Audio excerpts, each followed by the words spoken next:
निमित्ताने करूया।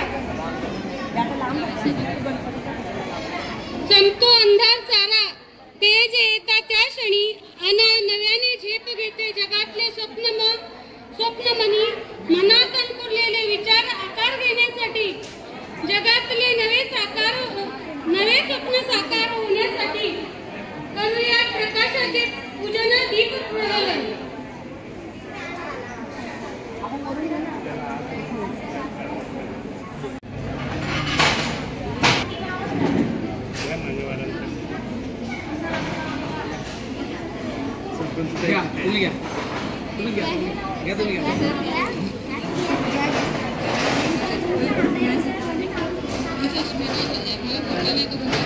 सहयोगाशिवाय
सुबह पर बढ़े चलो, भला हो जिसने देश का वो काम सब किए चलो। विविध लोकप्रिय कामांच्या माध्यमातून आपली भूमी अभियानाने मार्गक्रमण करत आहे। म्हणूनच आज आयोजित केलेल्या कार्यक्रमाचे आयोजन काय व भविष्यातील दिशा स्पष्ट करण्यासाठी तो सोनाली म्हात्रे प्रभाग संघ लिपिका यांना मी विनंती करते की त्यांनी प्रास्ताविक करावे। सर्वप्रथम माझा नमस्कार। सर्व मान्यवरांचे आणि उमेदच्या महिलांचे इथं आल्याबद्दल मी स्वागत करते आणि आभार मानते। तसंच मी प्रभाग संघाची लिपिका म्हणून काम करते। माझं नाव सौ सोनाली निखिल म्हात्रे हरिग्राम। जीवनात यशासाठी नियोजन असावं लागतं, तसंच कार्यक्रमाला यशासाठी योग्य ते प्रयोजन लागतं। तर आपण जाणून घेऊया आमच्या कार्यक्रमाची प्रयोजनाची पार्श्वभूमी म्हणजेच कार्यक्रमाचे प्रास्ताविक सादर मी येथे करणार आहे। आज दिनांक 14/8/2024 रोजी आपण येथे महाराष्ट्र राज्य ग्रामीण जीवन ज्योती अभियान उमेद यांच्या अंतर्गत स्थापन झालेल्या स्वरूप महिला प्रभाग संघाच्या वार्षिक सर्वसाधारण सभेसाठी जमलो आहोत। तरी आलेल्या सर्व महिलांचे मी पुन्हा एकदा शब्दसमानाने स्वागत करते। स्वरूप महिला प्रभाग संघाची स्थापना 27/9/2021 रोजी करण्यात आली होती। थोडक्यात प्रभाग संघ म्हणजे काय, तर आपल्याला तर माहित आहे। आपल्या आधी पहिले गट स्थापन झाले होते। गटांच्या पार्श्वभूमीवरच सरकारने आपल्याला अजून एक ग्राम संघ स्थापन करण्याची योजना आणली आणि त्या अंतर्गत आपण गावागावातून 5 गट म्हणजे 6च्या वर गट असे ग्राम संघ स्थापन केले। काही गावांच्यात भरपूर गट आहे, त्याचा ग्राम संघ स्थापन करा। तशीच एक परत योजना म्हणा किंवा आपल्याला काहीतरी अजून पुढे जावं, त्याच्यासाठी मनोबल भेटावं, याच्यासाठी प्रभाग संघाची स्थापना करण्यात आली। तर त्या प्रभाग संघाचा आज आपण विचार करणार आहोत। स्वरूप महिला प्रभाग ग्राम संघात अजून काही गटांना आर्थिक मदतीसाठी प्रभाग संघाची स्थापना केली। ग्राम संघात गटांचा समावेश होतो, तर प्रभाग संघात ग्राम संघांचा समावेश होतो, हे सगळं आपल्याला माहित असेल। प्रभाग संघ स्थापन झाला आहे आणि त्या प्रभाग संघात एकूण आता 20 गाव आहेत आपल्या प्रभाग संघात आणि त्या 20 गावातून आपल्या ग्रामपंचायती म्हणून 15 आहेत, कारण काही अशा ग्रामपंचायती आहेत कारण त्याच्या 2-2, 3-3 गावं येतात। तसेच या ग्रामपंचायतीमध्ये म्हणजे प्रभाग संघामध्ये 392 गट आहेत। 392 गट आहेत। त्या 392 गटांना आरएफ निधी म्हणून 5,08,80,000 रुपये देण्यात आलेले आहेत। आपल्या प्रभाग संघाशी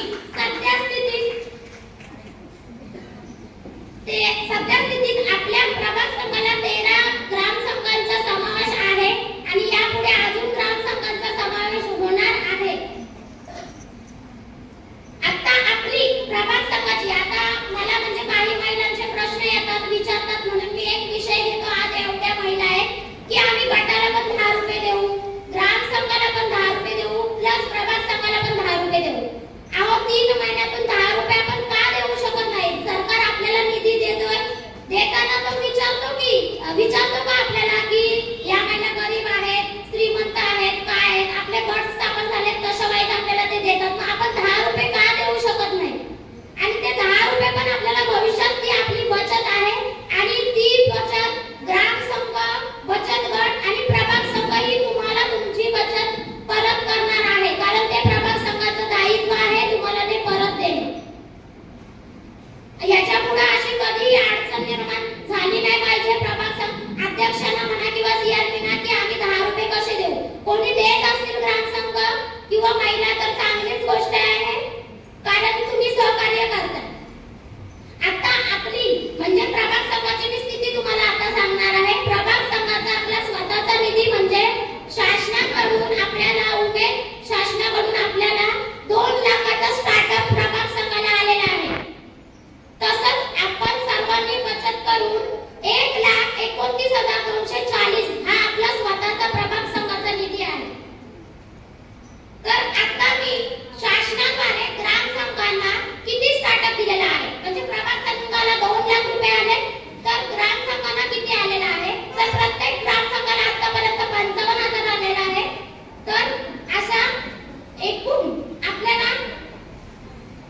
आहे अजूनपर्यंत जास्त ग्रामसंघांनी घेतलेले नाही आहे, तर ते फक्त 80,000 रुपये आपल्याला प्राप्त झालेले आहे. आतापर्यंत आपण मीटिंग घेतो, आपण कार्यक्रम करतो, आपल्या प्रभाग संघाची सुरुवात चांगली आहे आणि आपण याच्या अगोदर पण व्यवस्थित कामं केलेली आहेत. याच अनुषंगाने तुमच्या मदतीने आपण आपल्या रायगडमध्ये ॲग्रोपॉल्टन महिला शेतकरी उत्पादक कंपनी म्हणून स्थापन केलेली आहे आणि ती पूर्ण रायगडमध्ये आपण 1 नंबरवर आहोत, कारण आपले 1000 पूर्ण शेअर होल्डर झालेले आहेत. ही आपल्या प्रभाग संघाची अचीवमेंट आहे. बाकीचे प्रभाग संघ भरपूर म्हणजे त्यांचे उत्पादक गट आहेत, त्या उत्पादक गटावर थांबलेले आहेत, पण आपण अशी अचीवमेंट केलेली आहे की आपली कंपनी स्थापन झालेली आहे आणि त्या कंपनीतून आपल्या महिलांचा हमखास फायदा होणार आहे. कारण स्वतः गरज महिलांची लागणार आहे. महिला शेतकरी उत्पादक कंपनी म्हणजे तिथं महिलांचा हक्क राहणार आणि त्या कंपनीचे तुम्ही सर्व मालक आहात. जो माणूस शेअर विकत घेतो म्हणजे त्याचा थोडा तरी वाटा त्याच्यात असतो. म्हणजे ही कंपनी आपल्या प्रभाग संघाची आहे, तुमची माझी सगळ्यांची कंपनी आहे. आणि जर आपल्याला आता याला पुढे वाटचाल आपल्याला पुढे जायचं असेल तर तुमचा सर्वांचा सपोर्ट आम्हाला गरजेचा आहे. आम्ही कमिटी म्हणा किंवा 10 कार्यकारी समिती मिळून किंवा आपले सर पंचायत समिती मिळून होणार नाही. तर हे सगळं करण्यासाठी मला तुमची महिलांची गरज लागणार आहे. कारण आपण जर कुठले कार्यक्रम राबवले, उद्योगधंदे आपण जर केले तर सरकार आपल्याला निधी देणार आहे आणि वारंवार सांगतो आपल्याला सरकारकडून निधी येतो, त्याचा गैरवापर करू नका. उद्योगधंदे करा, आपल्याला प्रभाग संघाला याच्या पुढे न्यायचं आहे. आणि कारण दुसऱ्या प्रभाग संघाच्या आपण मी सांगते आपण तुलना करायची नाही आहे. आपण कुठं आहोत? आताच आपला गुलसुंदर विभागाला मॉडेल सीएलएफ म्हणून त्यांना सन्मानित केलंय. त्यांचा तसा आपला प्रभाग संघ कसा पुढे जाईल. आता कंपनी स्थापन आपली झालेली आहे, त्याच्यामुळे आता त्या कंपनीचा सध्या 2 वर्ष आम्ही सांगितलेलं आहे तुम्हाला की त्याचा होईपर्यंत वेळ लागेल, पण तुम्ही वेळ द्या. आज वेळात वेळ काढून आलात तशा प्रत्येक मीटिंग्सना किंवा सर आपल्याला कुठले काय काम सांगतायत ते आपण व्यवस्थितरित्या करा आणि आपल्या प्रभाग संघाला सपोर्ट करा. याच्या पुढे आपण काय करायचं आहे नियोजन, तर आपल्याला आपल्या प्रभाग संघात उत्पादक गट वाढवायचे आहेत. महिला सक्षमीकरण म्हणजे ज्या महिला आहेत त्यांना काम करण्याची व्यवस्था करून द्यायची आहे आणि त्या स्वयं कशा होतील, स्वावलंबी कशा होतील ते आपल्याला बघायचं आहे. आणि तुमचा आज एवढ्या तुम्ही महिला आलात तर याच्यावरून मला वाटतंय का तुम्ही आपल्या प्रभाग संघाला कधीही मागे ठेवणार नाही.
संविधान ग्राम संघ पावाचे,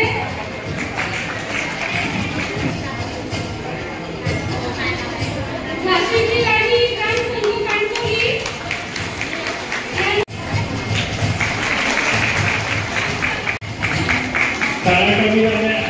श्रीमती ग्राम संघ मोहनपाडा उत्तरपाडा यांचा सत्कार सुजाता दर्वी करते, यांचा सत्कार जुनाची कांबळेकरी करते,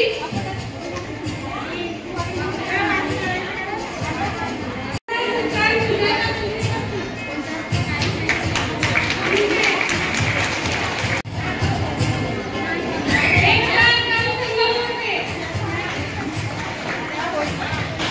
इकडे बघ.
इकडे बघ.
विनंती करतो की आपण आपलं मनोगत व्यक्त करा.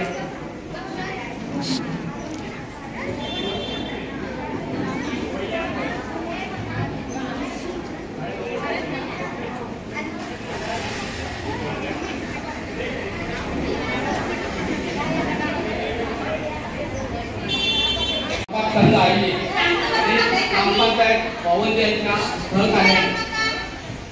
आज आपण बघतो इकडे व्यासपीठावर अनंत तावडे पंचायत समितीकडून आलेले आहेत. तसेच प्रभाग संघामधून आलेले सर्व महिला आणि सर्व CRP तसेच सर्व माता आणि भगिनी. खऱ्या अर्थाने आता आपण पाहतो की शासन महिलांसाठी खूप काही करतं, पण महिलांना त्या गोष्टीचा लाभ घेण्यासाठी तिथपर्यंत पोहोचावं तर पाहिजे. आपल्याला शासनाकडून आलेल्या योजना ज्या आहेत त्यांची प्रत्येकाला माहिती असेल असं नाही, तर ज्या महिलांना त्या शासनाच्या योजनेची माहिती असेल ती माहिती आपण इतर महिलांना सांगू. ज्या आपल्या संघटना आहेत किंवा आपला संघ आहे तो आपल्या बचत गट असेल या महिलांना सांगून त्या योजनांची पुरेपूर माहिती आपण करून घ्यायला हवी. त्याच्यानंतर आता शासनाने आपल्याला लाडकी बहीण योजना आलेली आहे शासनाची. तर लाडकी बहीण योजनेचे सर्वच्या सर्व महिलांनी फॉर्म भरले असतील असं नाही. ज्या पण महिला अजून त्या महिलांनी फॉर्म भरलेले असतील त्यांनी ग्रामपंचायतमध्ये जाऊन संपर्क साधून आपापले फॉर्म भरून घ्यायचे आहेत. त्याच्यानंतर तुम्हाला पर्यटनासाठी शासनाकडून खूप मोठ्या संधी आहेत. तुम्हाला राज्यात किंवा राज्याच्या बाहेर कुठे आपल्याला फिरायला जायचं असेल तर तुमचे महिला संघ असतील, बचत गट असतील, तुम्ही म्हणून एखादा गट तयार केला आणि आपण ग्रामपंचायत सहकार्य करा असं सांगितलं तर ग्रामपंचायत जाऊन त्या योजनेची माहिती देऊन आपला जो काही तपशील असेल त्यांना देऊन आपल्याला कुठं फिरायला जायचं आहे ती ठिकाणं आपण जर सुचवली तर त्या शासनाच्या योजनेअंतर्गत तुम्हाला आज तुम्हाला लागतो राज्यात नाही तर दुसऱ्या राज्यात पण आपण जाऊन फिरून येऊ शकतो. तर या योजनेचाही लाभ तुम्हाला घेता येईल. झालेला आहे आपण सुशिक्षित झालो याचा फायदा आपल्या समाजालाही व्हायला पाहिजे की नाही. तर आपण महिलांनी सतर्क राहून आज समाजामध्ये जाणं गरजेचं आहे. आज आपण बघतो आज देशभरामध्ये आज विविध घटना होत आहेत. महिलांच्या विषयी घटना होत आहेत. महिलांच्या विषयी घटना होत असताना मी तुम्हाला सांगू इच्छित की आपण महिलांना सावध राहिलो तर अशा घटनांपासून आपल्याला नक्कीच वाचता येऊ शकतं. आता आपल्या उरणमध्ये आणि बेलापूरमध्ये अशा 2 घटना झाल्या की खूप हळहळ म्हणजे मनाला असं खूप वाईट वाटतं, खूप राग यायला असेल तुम्हाला की या सरकारच्या याच्यामध्ये या घटना घडतात. तर कुठल्याही घटना घडतात त्याला सरकारचा जबाबदार असं का झाला तुम्ही नाही. सरकार सर्वतोपरी मदत करतं पण आपणही सावध राहिलं पाहिजे जेणेकरून अशा घटना समाजामध्ये घडणार नाही. महिलांना खूप अशा योजना आहेत. मला इथे 2 शब्द बोलण्याची जी मान्यवरांनी संधी दिली आहे त्याचे सुद्धा मी मनापासून आभार मानते आणि इथे सर्व महिलांची भरपूर उपस्थिती दाखवलेली आहे त्याबद्दल सर्व महिलांचे मी मनापासून आभार मानते. प्रत्येक महिलेच्या मनात एक विचार असतो तर मी काहीतरी करू शकते. प्रत्येक महिला घरी असो किंवा बाहेर असो प्रत्येक महिलेच्या इथं बसलेल्या महिलांच्या मनात विचार असतात का मी कुठेतरी पुढे जाईल, पण ते विचार फक्त विचारच राहतात, ते काय पुढे जात नाही. त्यासाठी आपण आपल्या गावात एक संघ जसं सरपंचाने सांगितले एक गट तयार झालेला पाहिजे तेव्हाच आपण पुढे जाऊ शकतोय. जसे की एक महिला असते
इथे बसलेल्या सर्व मान्यवरांना व तशाच माझ्या इथे बसलेल्या सर्व सख्यांना माझा नमस्कार. माझे नाव सौ अनिका सोपान खाडेकर. मी मला ग्राम संघाची अध्यक्ष आहे. विशाल या ग्राम संघाचं नाव आहे. आपल्याकडे उमेदीतून महिला खूप वर्षापूर्वी येऊन गेले तो कमीत कमी 10 वर्ष अगोदर महिला आलेल्या होत्या. आपल्याला पार्टी आहे आणि त्यांनी गट तयार करायला सांगितलं आपल्याला. पण काही त्याच्यानंतर 3% महिलांनी फक्त बचत गट तयार केले. बाकीच्यांनी ते पाहत आले पण त्यांनी याच्याकडे लक्ष नाही दिलं. पण जेव्हा त्या 3% महिलांचा एवढा रिस्पॉन्स आला, एवढं त्यांना योजना लावलं की त्या 3% महिलांच्या आज एवढे गट तयार झाले की गावोगावी 20-25 बचत गट आहेत. आणि हे कशामुळे साधन आले? शासनाच्या योजनेमुळे हो. पण शासन आपल्याला योजना देतो, आपण त्याचा लाभ घेत नाहीये. हे आपण त्यावेळेस दाखवतो त्यांना महिलांना. गावून खूप महिला आलेल्या त्या महिनाभर आपल्याकडे होत्या. पण आपण त्यांनी येऊन एवढा आपल्याला सगळं केलं पण आपण लक्ष दिलं नाहीये. पण त्या 3% महिलांमुळे आज आपण एवढ्या पुढे आलो. आपण त्या 3% महिलांसाठी आली आहे का? 3 वेळा झाल्या पाहिजे की नाही? आणि योजना खूप आहे पण आपण घेत नाहीये. पुढे जाऊ. आता घराच्या बाहेर पडायचं विचारतो आपण की कसं जायचं, काय करायचं.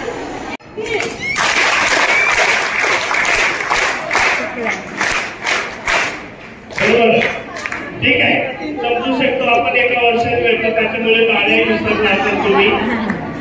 मी आजच्या अशा सभेच्या प्रमुख मार्गदर्शिका मानसीताई म्हात्रे तालुक्यात त्यांचं स्वागत.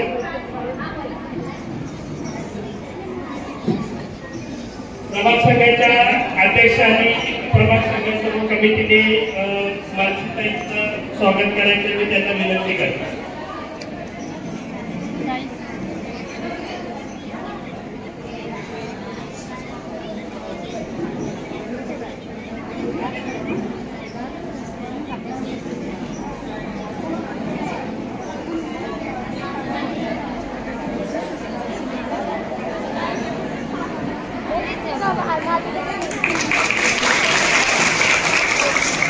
स्वागत करायचं आहे.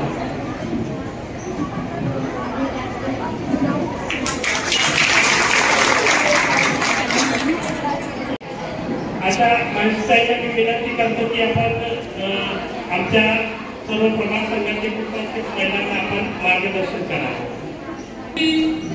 मनापासून माफी मागते की मला यायला आणि उशीर झाला. खरं तर उशीर झालेला असतानाही सगळ्यांचा एकंदर उत्साह बघता माझ्या महिला भगिनींचा की किती का उशीर होईना पण मी आले हे बरं झालं असं मनोमनी आता वाटायला लागले. नमस्कार, माझं नाव ॲडव्होकेट मानसी संतोष म्हात्रे. माझं या गावाशी नातं आहे आणि म्हणून मी उत्साहात या ठिकाणी आलेले आहे. तर माझी वहिनी आहे ती या गावची आहे. जे.के. पाटील दादा इथे हयात नाही, आमचे धनराज म्हात्रे पण इथे बसलेले आहे. तर त्यांची जी धाकटी बहीण आहे ती माझी वहिनी आहे असं माझं एकंदर नातं या गावाशी आहे. आजचा हा महाराष्ट्र राज्य ग्रामीण जीवनोक्ती अभियान म्हणजे उमेद आणि स्वरूप महिला प्रभाग संघ वावंजे या संयुक्त विद्यमाने आपल्या संपूर्ण बचत गटांचा आढावा घेण्याच्या दृष्टीने मला वाटतं मला जो काही अर्थ उमजलेला आहे तुमच्या सभेचा तर तो आढावा घेण्याच्या उद्देशाने आजची ही वार्षिक सर्वसाधारण सभा आयोजित केलेली आहे. आणि या सभेच्या निमित्ताने आमच्या म्हात्रेबाईंची सारखं मागणी होती ती मला नेहमी कोर्टात बघत असते आणि तिचं म्हणणं असतं की तिकडे बऱ्याच जणींचे कान फिरगळत असतात, बऱ्याच जणांना काय काय मार्गदर्शन जमेल झेपेल करत असतात. तर थोडंसं मार्गदर्शन आमच्या महिलांना जर आपण करायला आलं तर बरं होईल. आणि मला असं वाटलं की त्या निमित्ताने माझ्या अन्य भगिनींची माझी ओळख होईल आणि आपण गेलं पाहिजे. तर या वार्षिक सर्वसाधारण सभेच्या निमित्ताने आज या कार्यक्रमाच्या व्यासपीठावर उपस्थित असलेले आपले सन्माननीय धनराज म्हात्रे भाई, या आपल्या प्रभाग संघाच्या अध्यक्षा माळी मॅडम, मी आताच त्यांचा तर तिला मॅडम म्हणण्यापेक्षा मला ताई म्हणायला आवडेल. शासनाकडून या कार्यक्रमासाठी उपस्थित असलेले आमचे असतात. मला खरं तर प्रत्येकाची वैयक्तिक ओळख नाही मॅडम. काही सरपंच मंडळी सरपंच बाई दिसत आहे, सदस्य दिसत आहेत ग्रामपंचायतीचे. कारण बऱ्याच स्वातंत्र्यानंतर या परिस्थितीमध्ये आमूलाग्र बदल झालेला आहे. स्त्रियांना त्यांचे हक्क आणि कर्तव्यांची जाणीव व्हायला लागलेली आहे. आणि अलीकडच्या तर या 5-25 वर्षाच्या काळामध्ये झपाट्याने समाज व्यवस्था बदललेली आहे. आणि या बदललेल्या समाज व्यवस्थेमध्ये स्त्रीचं स्थान काय आहे याची रोज चर्चा आपण बघतो.